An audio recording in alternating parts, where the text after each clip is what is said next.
Muy buenos días, queridos alumnos, un gustazo estar con ustedes. Hemos tenido un ratito muy agradable para hablar de la contingencia política del país. Les agradezco la altura de miras y la capacidad de respeto para hablar de estos temas que son tan delicados y a veces son motivos de tanto escozor. Eh, Ahora sí, retomamos eh, el camino de los contenidos. Nosotros veníamos hablando de la personalidad, las teorías de la personalidad. Al principio de la asignatura revisamos, digamos, los principales conceptos de personalidad y los principales debates en torno a la teoría de la personalidad. Luego revisamos una breve mirada hacia la historia del concepto de personalidad, específicamente temperamento, carácter y persona. Luego aterrizamos en los aportes de Papi Alport, nuestro papi, sí, Papito Alport, el fundador del área académica de la psicología de personalidad. Después de eso, revisamos las teorías factoriales, que en cierto modo son como hijas de Papi Alport, indirectamente. Y después de revisarlas, entramos de lleno a las teorías de la personalidad que provienen de las principales escuelas psicoterapéuticas, partiendo por el psicoanálisis, que lo voy a colocar aquí en este mapa de las teorías psicoterapéuticas. Lo voy a colocar arriba, aunque da lo mismo arriba, abajo, al centro, da lo mismo. Psicoanálisis como quizás la primera corriente de psicoterapia propiamente tal. ¿Cierto? Fundada por Papi Freud, después continuada por los post-freudianos, seguidores que iban por distintos lados y que finalmente se sintetizan magistralmente en el aporte del chilensis Otto Kemberg. A lo cual después revisamos este capítulo de Fonagy, que siempre es muy interesante la teoría de la mentalización. Hasta ahí llegamos la semana pasada. Entonces, ¿qué viene ahora? Se dice que el conductismo vendría a ser como la teoría psicoterapéutica, la segunda corriente, la segunda gran corriente que surge como en reacción, en parte, y en parte no, pero surge como corriente alternativa al psicoanálisis para abordar la psicopatología. Aquí tenemos a Watson, Skinner, Pavlov, como los tres grandes padres de la teoría conductista, ¿cierto? Hay que decir que posteriormente el conductismo pasa a una segunda generación que se llama cognitivo-conductual, que es como una segunda generación de teorías conductistas, ¿ok? Y que en gran parte se va a alimentar de psicoanalistas desertores. Ya vamos a hablar un poco de eso. Después, en reacción a estas grandes dos ejes que dominaron la psicología terapéutica durante mucho tiempo, surge la teoría humanista.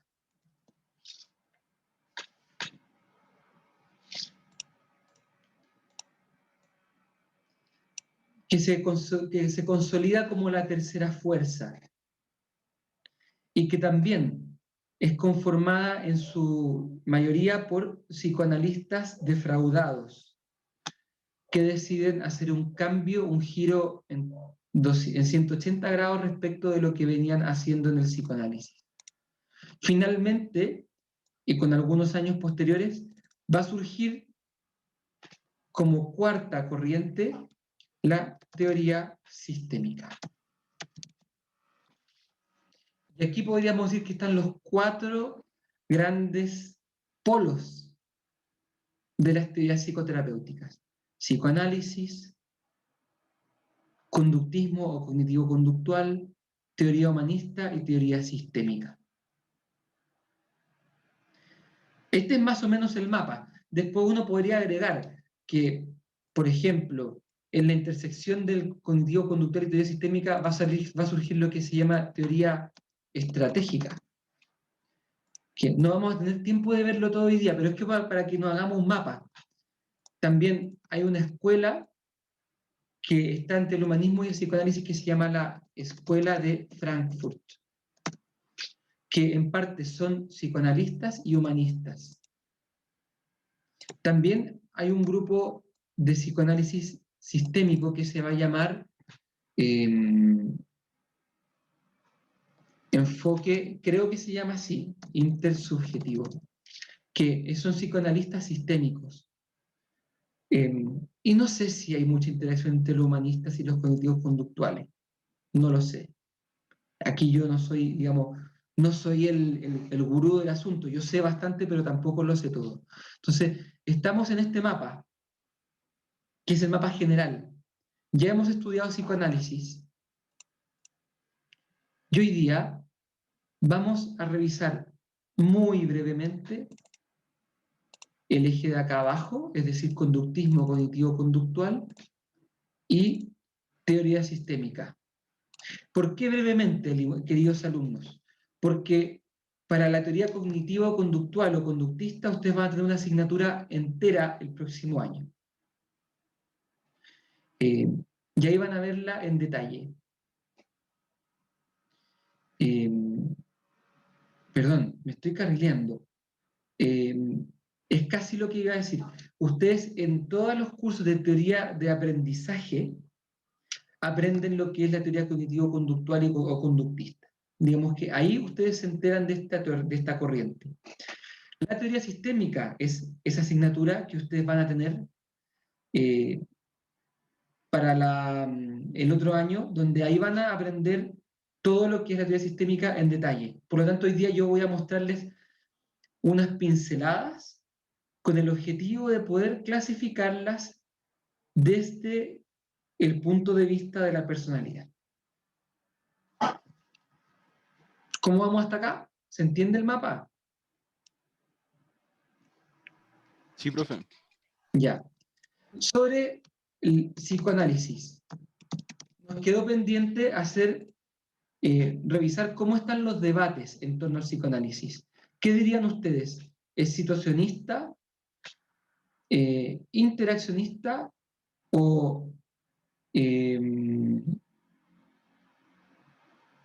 individual? Ayúdenme, ¿cómo era el tercer debate?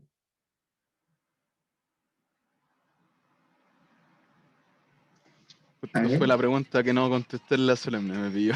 Internalista, profe. ¿Internalista, situacionista o interaccionista? ¿Qué dirían ustedes en el psicoanálisis? Internalista. Internalistas. Principalmente internalista. Estamos bien, porque atribuye la personalidad del sujeto principalmente a las cosas que surgen desde adentro. Si bien ustedes no se van a olvidar que los mecanismos de defensa surgen como defensa a lo externo también. Entonces, ¿hay algo de lo externo o de la realidad que influye en el psicoanálisis? Pero es principalmente internalista. No nos pongamos a ver la quinta pata del gato. Luego, ¿qué dirían? ¿Es biosocial o biofísico? ¿Los rasgos están en la persona o son simplemente una atribución externa de algo que en realidad no está? Están en la persona. La personalidad sí está en la persona para Freud. Biofísico. Exactamente, o sea, está el ello dentro de la persona, está el superyo, está el carácter, o sea, para Freud las cosas son, no son simplemente atribuciones o puntos de vista. Serán dinámico, estructural o biológico en cuanto a de dónde surge la personalidad. Sin duda, dinámico, como están diciendo todos por el chat. Sin duda, el psicoanálisis es el prototipo de mirada dinámica de la personalidad, porque la personalidad al final proviene de una interacción de fuerzas. La fuerza que pone el ello, la fuerza que pone el superyo, la fuerza con que carga la realidad. El yo es esclavo de tres amos. Aunque también si uno quisiera ser detallista, algo que no les expliqué, para Freud, todo este aparato psíquico tiene asiento en el cerebro. Recordemos que Freud es neurólogo. Y Freud, en su más honda concepción, entiende que de alguna manera el ello, el superyo, el yo, tienen algún lugar en alguna estructura cerebral. Entonces, quizás también quepa la hipótesis biológica acá, pero estoy aquí hilando muy fino, principalmente dinámica. ¿Se entiende? Sí, profe. Súper. Finalmente, la pregunta es, ¿ambientalista o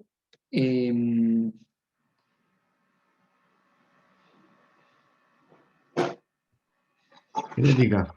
Genética, profe. Genética. claro, genética, es que lo planteé mal, genética o ambiente? Eso es lo que quería decir. Genética, que es la herencia, o ambiente, que representa el aprendizaje.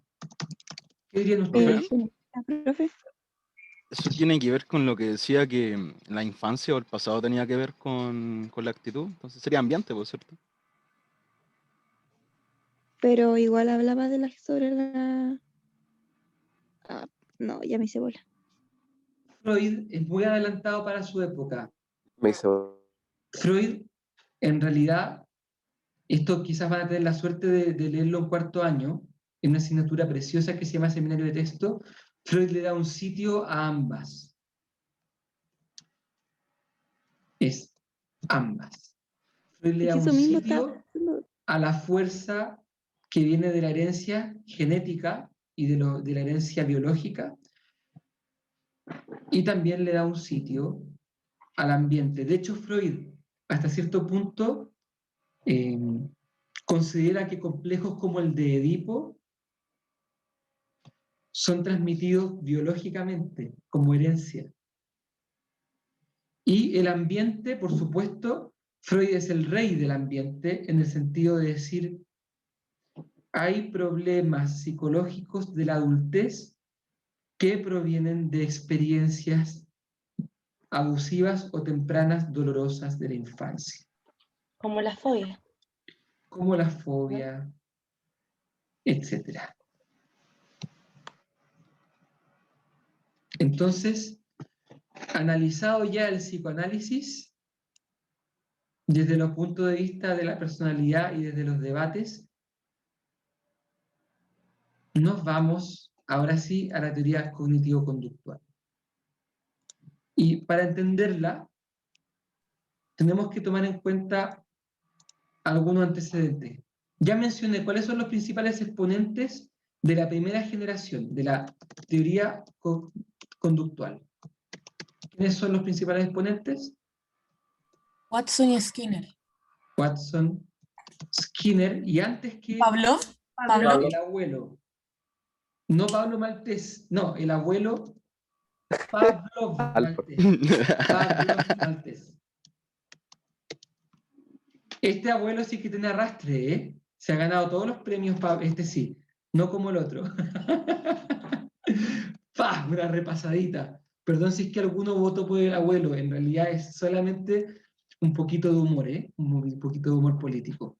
Teoría conductual, fundada por el abuelo Pavlov y Watson y Skinner, que son gringos, ¿cierto? ¿Cuál es el espíritu, digamos, cuál es como la mirada, ¿cómo llamar? La antropología o la mirada, la epistemología que de la teoría cognitivo-conductual? Estímulo-respuesta. Todo estímulo genera una respuesta en diferentes. Está súper bien, pero ¿Sí? con eso ya te estás yendo a la teoría en sí misma. ¿Cuáles son como los antecedentes de pensamiento? Estudiar la conducta en sí del ser humano. Tener una psicología empírica. Del ser humano. Lo psicofísico. El antecedente, atención, materialismo. Todo lo que existe es medible. Todo es materia. Lo que no es materia es cuento, es música. Por lo tanto, ¿cuál es la consecuencia del materialismo? Lo único válido es la ciencia empírica, lo que es demostrable, lo que es medible, lo que es replicable. ¿Cierto? ¿Y qué es lo único? ¿Qué es lo único que se puede medir? ¿El alma? No, el alma parece una superstición para lo cognitivo-conductual. Las emociones personales, música, tampoco. ¿Qué se puede medir? ¿Qué se puede La observar? La conducta. La conducta. Perfecto. Solo la conducta.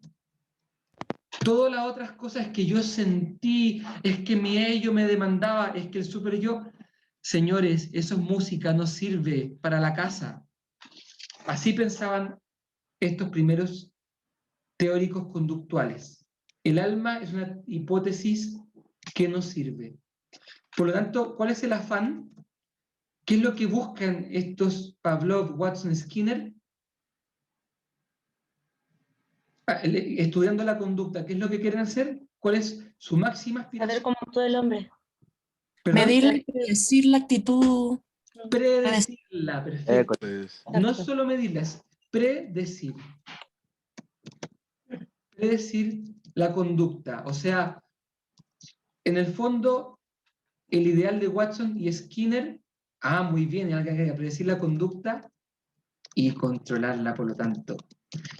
El afán de Watson y Skinner es poder, una semana antes de las elecciones, poder saber cuál va a ser la votación y en un extremo mayor, poder ellos decidir cuál va a ser mediante el control. Tremendo el proyecto, el hombre reducido a rata de laboratorio. ¿En qué se basan estos fantásticos estudiosos que rechazaron el alma, las potencias, el irimorfismo y todo lo que adoraron los grandes pensadores de la antigüedad y que ellos desecharon? ¿Qué es lo que amaban ellos? ¿Y en qué se basaron? En experimentos con ratas. O sea, nos compararon a los seres humanos con ratas. De ahí que se pueda decir con certeza que esta teoría es una teoría reductiva, porque reduce al ser humano solamente a lo material, solamente a lo comprobable, con fenómenos como el amor, música, no sirve. Para los cognitivos conductuales, por lo tanto, si todo es conducta y la conducta se puede controlar, hay que decir que el aprendizaje lo es todo. De allí, y entendiendo todo este trasfondo, es que Watson va a formular la famosa frase: denme 12 niños sanos, y yo haré de ellos un ingeniero, un médico, un músico, un ladrón, un psicópata, según como yo lo quiera. Porque como yo los eduque, así van a ser. Ese era el programa de Watson.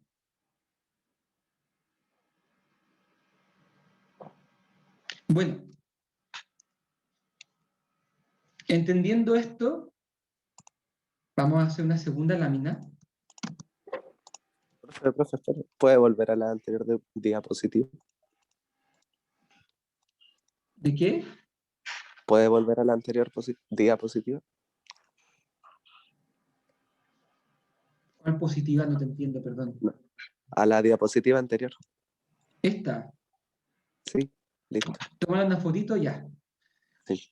Entonces, entendiendo que fíjense, este es el trasfondo epistemológico, antropológico. De ahí que uno podría siempre hacerlas a todas las teorías. Dime cuál es tu idea de lo real Dime cuál es tu idea de ser humano y te diré quién eres. Claro, si vemos al ser humano reducido como a un conjunto de materia, de nervios, que se excitan por estímulos, ya sé de quién estamos hablando. Esta es la teoría cognitivo-conductual. Entonces, esta teoría conductual tiene lo que se llama teoría de primera generación, que es la teoría cognitiva a secas. No, conductual, perdón, conductual. ¿Qué plantean ellos? Ya lo dijo alguien. Estímulo, Respuesta. yo pongo un estímulo, surge una respuesta. ¿Qué es lo que pasa entre medio? Lo que pasa entre estímulo y respuesta no nos interesa. Es lo que le llaman la black box o caja negra. O sea, lo que pasa allí, entre medio, no me interesa. Lo que me interesa es que si yo pongo un estímulo, consigo de ti tal respuesta. Si yo te pongo color rojo, tú comes más. Por eso es que los McDonald's tienen esta cinta roja. Está estudiado que el color rojo da hambre. Si yo te vendo un pasaje de avión y te pongo una mujer semidesnuda mirándote con cara sexy, te vendo el pasaje de avión. Y funciona. Si lo peor de todo es que funciona. Da lo mismo en la caja negra. Estímulo y consigo una respuesta. Esto es lo que a ellos les interesaba. Solo esto. Entonces, ¿cuáles son, digamos, las terapias que surgen de aquí? Las terapias de sensibilización sistemática. Tengo una fobia, hay algo que me produce, me altera. ¿Sí? ¿Qué hacen estos conductuales? Medimos la alteración de 0 a 10, siendo 0 neutro o 10 lo máximo que te puede afectar. ¿Cuánto te afecta hoy día? ¡Ay, 10! Ya, mira los 5 minutos a los ojos a lo que te da fobia.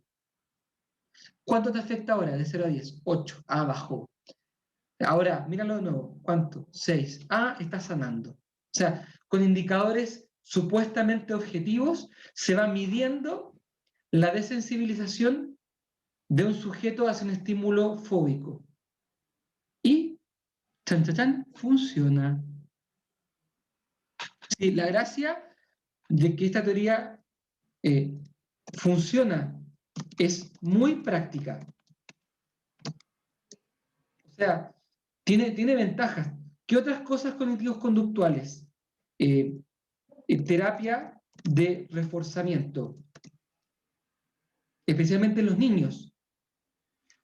A ver, voy a hacer una choreza. Les voy a mostrar cuál es mi terapia de reforzamiento que hago con mis hijos. No crean que soy un... No, por favor, no se confundan, yo no los veo como ratitas, pero tienen que ver esto porque funciona. Miren, ya los voy a llevar. Aquí tengo una pizarra. Ahí se ve. Entonces, la O de abajo es de obediencia. Cada vez que José Tomás hace algo obediente sin reclamar, se gana una estrella. La que está un poco más arriba, esa guagua es su hermano menor, que se llama Agustín. Cada vez que él es amable con Agustín, se gana una estrella. Y la que está más arriba es menos honrosa, es una caquita. Cada vez que hace caquita, se gana una estrella de caca. ¿La ven? ¿Les gustó? Maravilloso. Interesante. Pero se los digo en serio, se llevaba pésimo con su hermano, pero pésimo. Así como que le quitaba todos los juguetes, lo botaba, tenía unos celos atroces. Empezamos a decirle que si era amable se ganaba estrella. Al principio le prestaba juguetes para ganarse estrellas. No. Mira, papá, te estoy dando mi camión. Se agarraba el camión, se lo pasaba Y yo le dibujaba una estrella. Muy bien, hijo. Después empezó a prestarle todos los juguetes que nunca le había prestado. Y después empezó a ser amable con él porque le empezó a gustar simplemente. Porque empezó a asociar que ser amable con su hermano era algo bueno. ¿Por qué era algo bueno? No porque fuera moralmente o valóricamente bueno, sino porque él tenía la sensación de que se había ganado cosas así. Estímulo, respuesta, reforzamiento. Esto es Pavlov puro, aplicado como Skinner lo vio, reforzamiento de la respuesta que se quiere promover. ¿Y qué resulta? Que mi hijo está haciendo más caquita porque a veces se ponía medio estítico, está tratando excelente a su hermano y está siendo obediente. Y él mismo corre a pedir estrellas.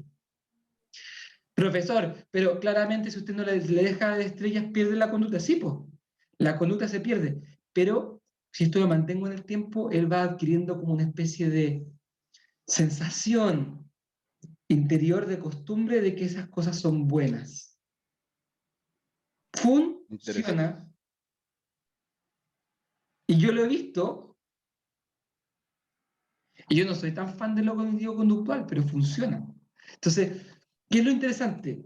Que siendo muy limitado en cuanto a la mirada del ser humano, sin embargo, en algunos aspectos funciona, no en todos. Y no funciona tan fácil con adultos, etc. O sea, por más de que, no sé, un gobierno nos dé muchos bonos, no necesariamente vamos a votar por ese gobierno. ¿O sí? ¿Pan y circo? Quizás sí.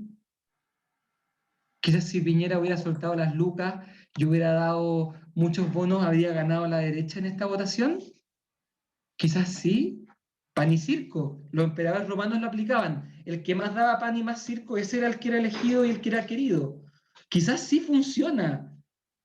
Bueno, para que vean hasta cuánto a veces los seres humanos nos podemos reducir.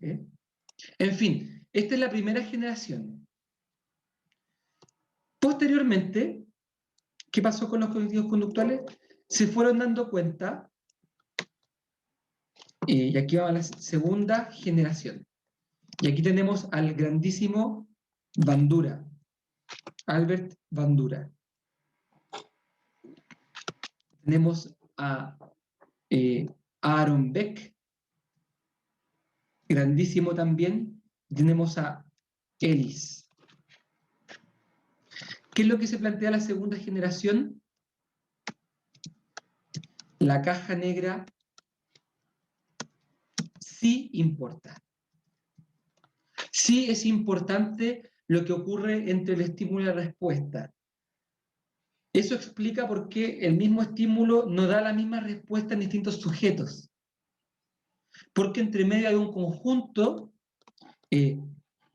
se estudian las creencias racionales e irracionales. O sea, un estímulo va a generar una respuesta dependiendo de cuál es mi creencia a la base. Por ejemplo, si yo creo que el soborno es malo y alguien me pasa plata para que yo haga algo, yo no lo voy a seguir. O sea, mi creencia influye en mi respuesta. En cambio, si yo creo que da lo mismo el soborno porque todo el mundo soborna, cuando me lo ofrezcan yo lo voy a aceptar porque todo el mundo lo acepta. ¿Me explico?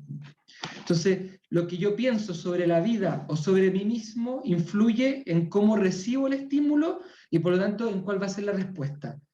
También se estudian las emociones.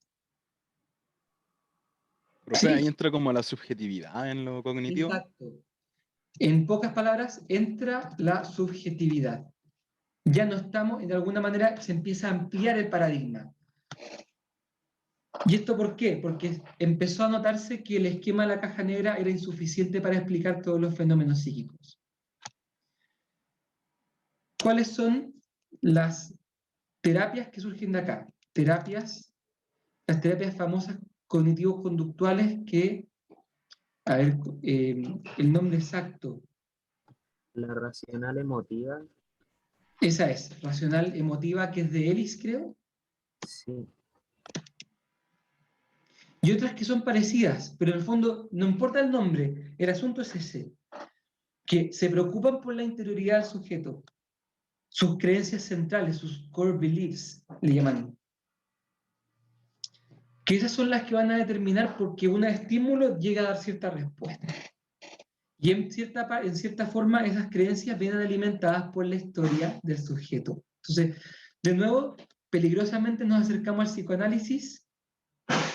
¿Por qué? Porque justamente Beck y Ellis eran psicoanalistas defraudados, que sintieron que todo lo que psicoanálisis era una volada, con poco fundamento científico, y quisieron darle consistencia a su manera de ayudar a la gente. Terapia racional emotiva, etcétera, etcétera. Además, ¿qué es lo que va a hacer Bandura? Cuestiona la linealidad de estímulo-respuesta. Va a decir que también la respuesta influye en los próximos estímulos. O sea, hay una retroalimentación entre lo que el sujeto actúa en el ambiente cómo recibe esa actuación y cómo le devuelve al sujeto. Por lo tanto, el aprendizaje no solamente va en una línea, como que el contexto educa al paciente o a la persona, sino que el aprender de la persona influye en el ambiente. Situacionismo y internalismo dialogan. Bandura es el primer interaccionista.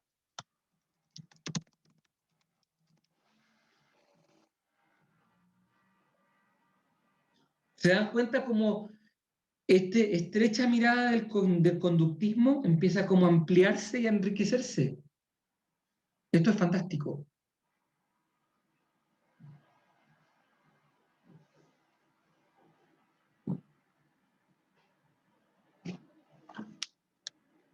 Bien. Aquí, atención. Lo lindo es que esto sigue teniendo una especie de impronta científica. Es decir, todo esto sigue siendo objeto de estudios, investigación empírica. O sea, no es que ellos hayan renunciado a esta mirada de hacer ciencia, sino que efectivamente son los que más investigan los resultados de sus terapias. Ellos van a ser los que consiguen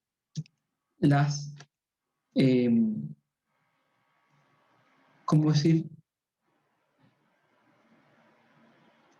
Consiguen ¿Respuestas? demostración de su eficacia. Las terapias cognitivos conductuales contra la depresión, ansiedad, crisis de pánico, etc.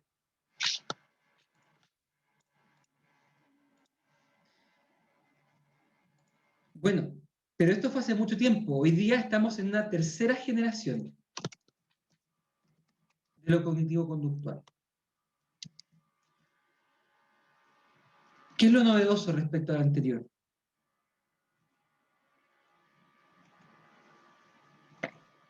Ahora evalúan la respuesta. O sea, no. Aversión, nada que ver, no. No, eso hace rato. Hace rato con Están Skinner. evaluando lo que pasa en la reflexión de la persona. Claro, se incluye preocupación por fenómenos como vivencia singular de la persona, relevancia de los vínculos humanos,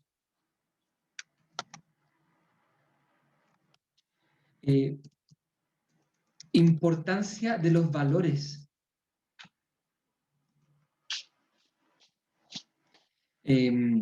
las metas de vida,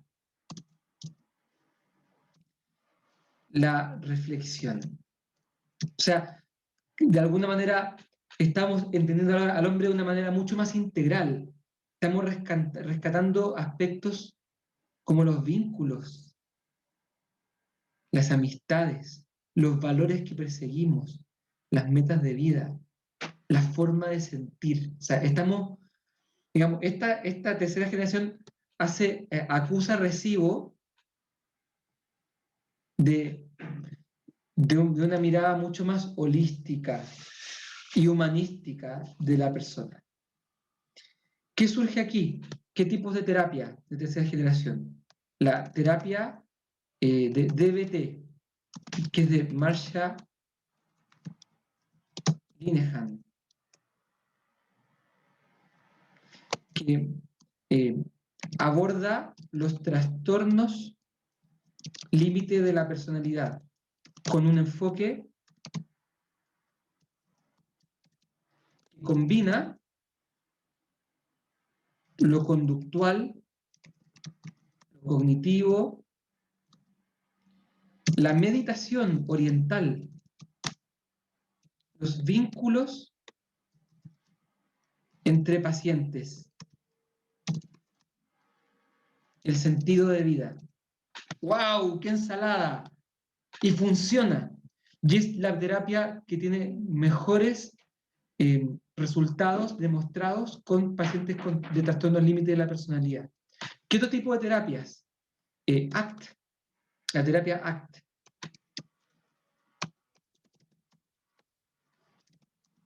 Terapia ACT, que se llama, que es la terapia de...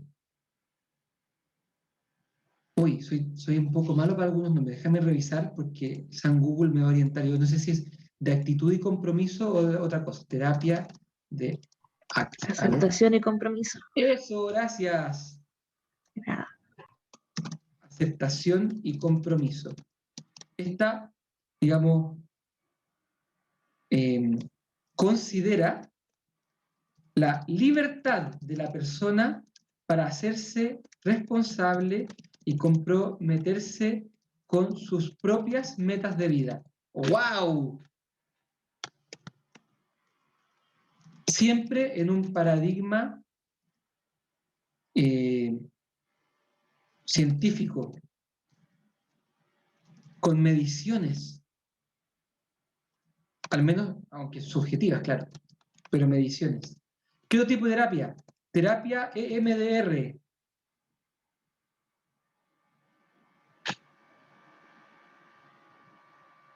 Y esta, Pero digamos, esa es la que fue estrés postraumático, ¿o nada que ver? sí, claro. Y la terapia EMDR combina una mirada científica junto con procedimientos como movimientos oculares, imaginación activa e imaginación activa.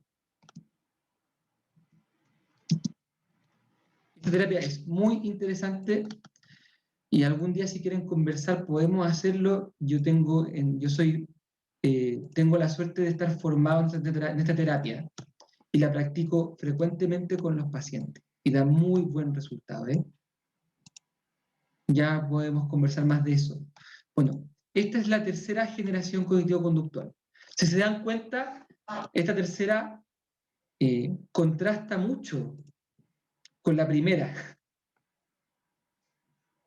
Y sin embargo, es deudora de este atreverse a medir y a ponerle seriedad o racionalidad a los fenómenos mentales. Por supuesto que con muchas limitaciones al principio, pero cada vez más abierto a esta complejidad que es el ser humano. Vicente, tú tienes un comentario antes que pasemos al análisis de todo esto. Sí. ¿Se podría decir que en lo cognitivo-conductual de tercera generación las creencias son como el núcleo de la conducta? Eso ya se puede decir en la segunda generación. Ah, ya. Eso ya está ahí. En la segunda generación, las creencias o atribuciones principales son el núcleo de la conducta. En la tercera generación se desplaza el núcleo hacia la libertad humana. con posibilidad de Interesante. escoger, de hacerse responsable. Y bacán, cómo avanza la responsabilidad del paciente o cliente. Es impactante, aunque siempre uno tiene que dudar hasta qué punto, cuando aquí se habla de libertad o responsabilidad, se habla en un sentido pleno, o hasta qué punto es simplemente una especie como de ilusión de escoger entre alternativas, que en el fondo no hay mucho margen. Digo porque la palabra libertad está muy manoseada. Y ya vamos a ver que no todos los que hablan de libertad en realidad la entienden en un sentido verdaderamente amplio, por ejemplo, de poder escoger un rumbo o de poder decirse a uno mismo que no. Ya lo vamos a ir viendo. Estas dos opiniones más, Paulina, Miguel, y después de eso vamos a clasificar estas tres generaciones bajo la perspectiva de los debates de la personalidad. Adelante, Miguel. Sí, es que encontraba que igual en la segunda generación, con la terapia racional emotiva, que yo había revisado como un poquito a fondo, se da espacio a la libertad, porque en el fondo con lo que se trabaja es como con la filosofía que tiene la persona, con la idea de vida que tiene la persona. Y modificando eso, se cambia la conducta final. Así que igual sentía que había algo de libertad en la persona. Tienes un punto, es cierto que especialmente, no sé si Beck o Ellis entran en el tema filosófico, como de desafiar las creencias filosóficas del paciente, mediante un diálogo socrático, muy interesante. No obstante, atención, no por el hecho de hablar de filosofía es que estamos hablando de libertad, porque hay muchas filosofías que no creen en la libertad. Cuidado con eso, que piensan que la libertad es una... De hecho, si tú, digamos, le preguntas y aprietas a Beck qué es la libertad, te va a decir que en el fondo es como una especie de sensación de escoger, pero no está diciendo que en realidad exista. Te digo, si la apretamos, si buscamos en el texto, y esto yo les digo porque yo lo he estudiado, si tú buscas como el texto en el que Beck se refiere con más profundidad en el tema de la libertad, tú dices, oye, pero esta libertad que tú dices, ¿es real o es como una atribución o sensación del sujeto? Pero en realidad no es que sea. Y Beck te va a decir, mira, no sé si es real, pero al menos sí estoy seguro que es una sensación del sujeto. Entonces, el hecho de que sea filosófico no significa que sea una filosofía de la libertad. ¿Ok? Súper. Gracias, profe. Paulina, ¿tú querías agregar algo o bajaste la mano? Ah, sí, profe, es que era respecto a lo que usted dijo, que yo siempre me acuerdo porque siempre, bueno, hacen alusión en las clases a este tema, a veces caemos en la libertad y el condicionamiento y qué sé yo. Y con unas compañeras el año pasado en un ramo hicimos una investigación súper que me ha servido caleta por eso, que era de la contraposición de Skinner con Viktor Frankl, como que analizamos a Skinner desde la libertad y desde todo eso. Entonces igual leímos harta teoría y al final como que, claro, caímos en esa complicación de, chuta, tampoco es tan negacionista de la libertad, pero a fin de cuentas lo que él está planteando igual la limita totalmente. Entonces, era como interesante igual ver como el lado, no sé si más macabro de Skinner, como más de sus cimientos, el asidero científico, contrapuesto y como con las limitaciones, obvio, de lo ético. Bueno, que siempre está presente, pero también, claro, entendimos que la libertad, como las acepciones de libertad, que al final teníamos que quizás encauzar el término de libertad porque es muy amplio, al final siempre va a haber un grado de como coartar, para coartar la libertad, siempre va a existir un grado de coacción. Entonces, eso, era interesante verlo desde ahí, que creo que desde la segunda generación, como estamos viendo, al final como que la libertad está mucho más presente, quizás. No sé. Gracias, Paulina. Es bueno lo que tú dices, que es importante precisar el concepto de libertad, especialmente porque hoy día se cree que libertad es la posibilidad de hacer todo lo que quiero. Esa sería la libertad. Lo que quiero lo tengo. Qué libre soy. En realidad, para los clásicos, la libertad es la capacidad contraria de poder hacer lo que no quiero. Por ejemplo, no me quiero levantar, decido levantarme igual. No quiero, digamos, tengo miedo de disertar, me sobrepongo y diserto. Eso es libertad. Como poder hacer incluso lo que no quiero, poder decirle que no a lo que siento. En eso se nota, en eso se ve quién es libre y quién no es libre. El que cuando siente algo necesita hacerlo y no le puede decir que no, lamentablemente le tengo una noticia. Es esclavo de sus sentimientos o de sus emociones. El verdadero libre es el que sintiendo muchas ganas de algo, si es que ve que es más noble, más bueno, más sabio, más humano escoger otra cosa, escoge esa otra cosa y se queda con la bala pasada. Ese es libre. Entonces, el concepto de libertad, qué bueno que lo has dicho, Paulina, no es el mismo para todos. Entonces, la palabra está muy manoseada. Yo diría que solamente en la tercera generación, y diría que quizás en el ACT se habla de la libertad en un sentido fuerte de la palabra, en el sentido como de una elección en la cual yo puedo escoger por encima de lo que siento. Solamente hablaría eso del ACT. Del DBT no me atrevería. Y del MDR, seguro que no. El MDR lo conozco bien. El MDR, en el fondo, no cree mucho en la libertad. Ahí va. Bueno, en fin. Da para conversarlo más. En fin. Para cerrar esta parte de la materia, vamos a los debates. Primera generación. Hagamos un cuadrito. Cuadrito. Insertar tabla. Sí. Internalista, situacionista o interaccionista.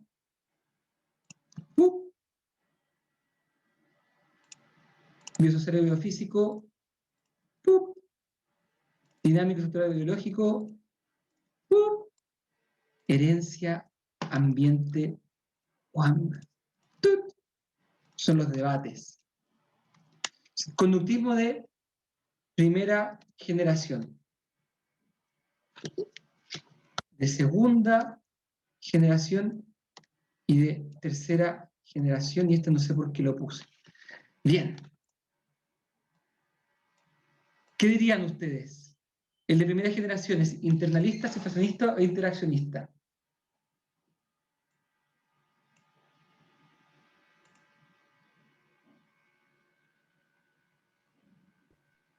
¿Situacionista? Sin duda, este es el paradigma de los situacionistas. Situacionista al seco, 100%, sin filtro, con todo. Con todo, sino para qué dicen esto. Situacionista, juguemos, nos jugamos. Radical. No sé si derecha o izquierda radical, pero es radical. ¿Biofísico o biosocial? Biosocial. Biofísico, ¿o no? A ver, ¿por qué biofísico o por qué biosocial? Quiero escucharles. Biofísico yo pienso porque... ¿Sujeto o no? Perdón, ahora sí.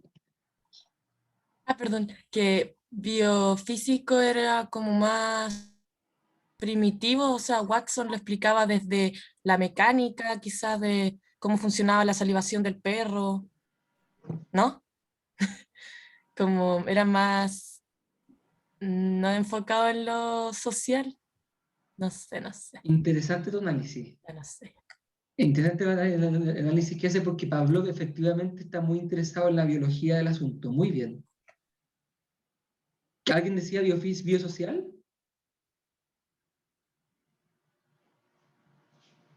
Estimados. Sí, profe, yo decía biosocial por el tema de estímulo-respuesta y las terapias de reforzamiento. Les tengo una mala noticia. Están todos equivocados. Son las dos. Ninguna.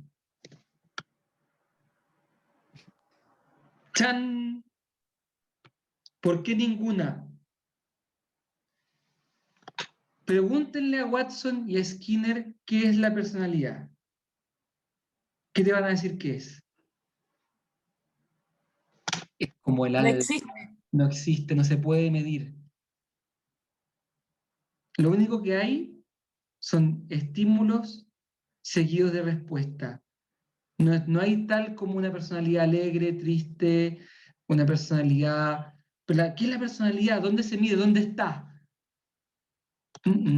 Es un constructo supersticioso.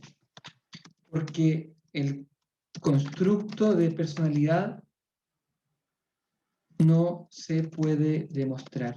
Es una idea peregrina, es como el alma.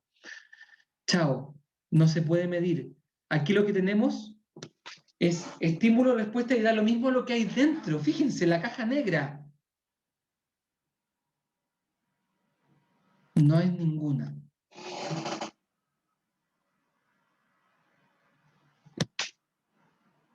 Dinámico, estructural o biológico.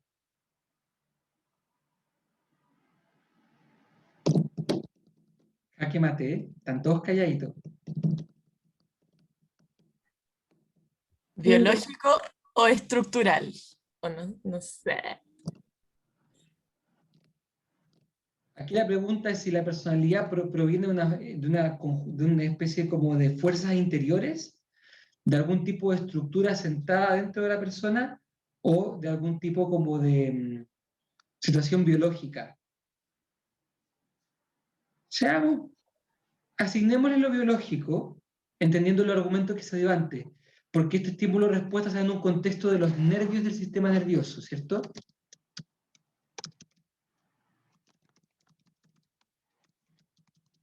Solo por eso.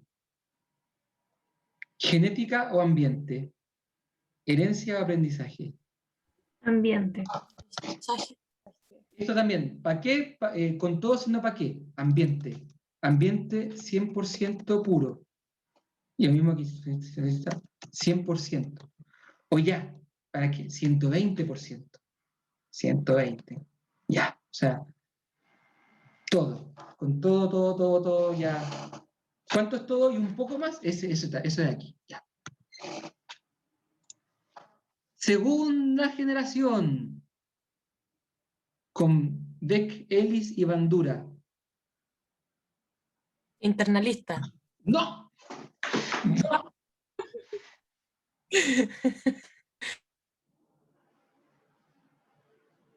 Oye, pero si se los soplé, po.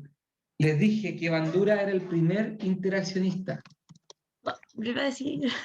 Listo, o sea, aquí se toma conciencia de que lo que hace el organismo en el ambiente es recibido por el ambiente y recibe retroalimentación. Y el ambiente se modifica en base a lo que el ambiente le devuelve de su conducta anterior.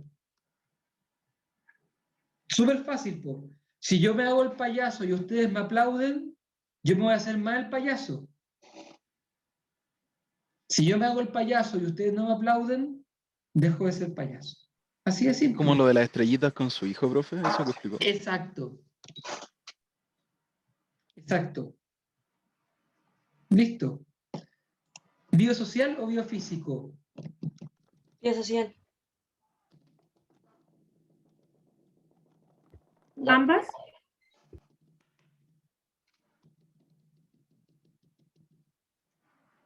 Qué difícil. Yo lo digo por la interacción. Yo diría que siempre biosocial, porque para un cognitivo conductual llegar a decir que hay algo como la personalidad, como una cosa que está dentro de la persona, es como demasiado. O sea, ya nos abrimos a los fenómenos humanos, ya sí, pero alma, o sea, como si la personalidad está en alguna parte, tiene que estar en el alma. Pero alma, no, mucho. O sea, ya, Ya, hablamos no, una nueva constitución, pero así como democracia directa, no, mucho, no. Hasta aquí llegamos. Sí, biosocial, sí. Dinámico, estructural o biológico. Dinámico. Dinámico, o sea, tendría como un conjunto de fuerzas intrapsíquicas que pugnan entre sí por tomar el control del yo. ¿O estructural? Es más estructural porque hay ciertas estructuras, están las creencias a la base, ¿cierto? Serían como la estructura de las personalidades, ¿cierto? Las creencias, las beliefs, racionales, irracionales, o adaptativas y desadaptativas también le llaman. Genética o ambiente, herencia o aprendizaje. Ah, aprendizaje. No sé, estoy entre eso. Aprendizaje. Es que lo digo por lo biosocial. No, mira, la segunda generación serán muy novedosos, También. pero no van a cambiar. Ellos van a seguir creyendo que la conducta y los problemas de las personas se deben a lo vivido, a lo aprendido y punto. Cosas como una herencia arcaica de un ello, de un complejo de Edipo, chao, eso es superstición. Seguimos con ambiente. El ambiente es lo importante. Todo es modificable con la terapia cognitivo-conductual. Es más complejo, tenemos que ver las creencias, pero todo es modificable. Tercera generación. Obvio que repite lo interaccionista. Obvio. Obvio que se repite lo biosocial, porque no seguimos, no es que pasemos a creer en el alma. No da para tanto. O en alguna cosa interior. Obvio que seguimos siendo estructurales. No hay una serie de fuerzas que pugnan por el control del yo. Eso cuestiona una superstición de Freud. Es como decir que el que pasa por debajo de una escalera tiene 7 años de mala suerte, o que el que se pasa la sal en la mano tiene no sé qué pasa, qué le pasa porque es un gato negro, superstición.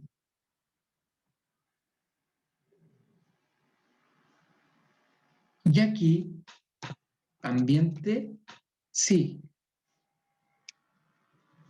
Pero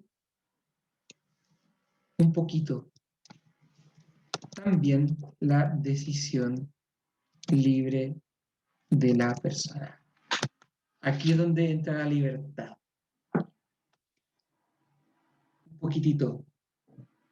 La persona puede escoger quién quiere llegar a ser. Esta columna la vamos a matar.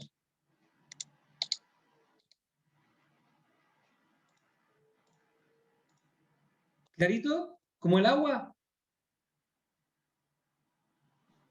Sí, igual es difícil hacer esta tabla. Sí. Como en la evaluación hubiera sido difícil hacerla solos, quizás. Bueno, esto es todo lo que vamos a ver sobre la teoría cognitivo-conductual. Como si se dan cuenta, esto es una pincelada grande, muy rápida. Seguramente cuando ustedes ven esto en detalle van a decir, no era tal cual como dijo el profe, obvio que no. Yo estoy como simplificando, porque estoy simplificando bastante, pero esto es en general. Para los cognitivos conductuales tienen mucho éxito como terapeutas en muchas cosas, tienen muchas limitaciones también, sí. Y sin duda, digamos, están de este lado, o sea, son del ambiente, ahora son más de la interacción, en ningún caso solamente internalista. Y ellos ven la personalidad como esto, ¿eh? Profe, se iba a preguntar, ¿por qué no internalista? Perdón. ¿Internalista? No, porque la situación siempre va a estar. Siempre va a ser importante la situación o el ambiente. Entonces, interaccionista significa que han incorporado elementos internalistas. Eso significa. Como dice que interaccionista significa que es situacionista e internalista, ambas juntas, en interacción. Bien, señoras y señores, hacemos una pausa. ¿Sí? Espera, antes de la pausa. Que se me ocurrió algo que, bueno, se viene el simposio y creo que nadie sabe lo que es, pero le estoy invitando a usted y a todos los profes de las teorías de la personalidad, porque ahí se van a ver todo lo que son, literalmente todo lo que estamos viendo. Así que llegó un correo para que se inscriban a los que les interesa mucho la teoría cognitivo-conductual, el psicoanálisis y todo, porque se va a profundizar en todas esas teorías. Qué interesante. Sí, se viene el segundo simposio, así que ojalá vayan y se inscriban hartos para que sepan más Eso, sobre eso. motivémonos a participar, hagamos escuela, hagamos universidad. Ya. Siendo, yo tengo las 1 para las 10, demos unos 15 minutos de descanso, sí, 15, porque ha sido bien intenso este módulo. Volvemos en 15 minutos, para mí son como 10 y cuarto, volvemos para ver otra teoría nada que ver, la teoría sistémica. Voy a cerrar la sesión por efecto de asistencia. Nos vemos en un ratito.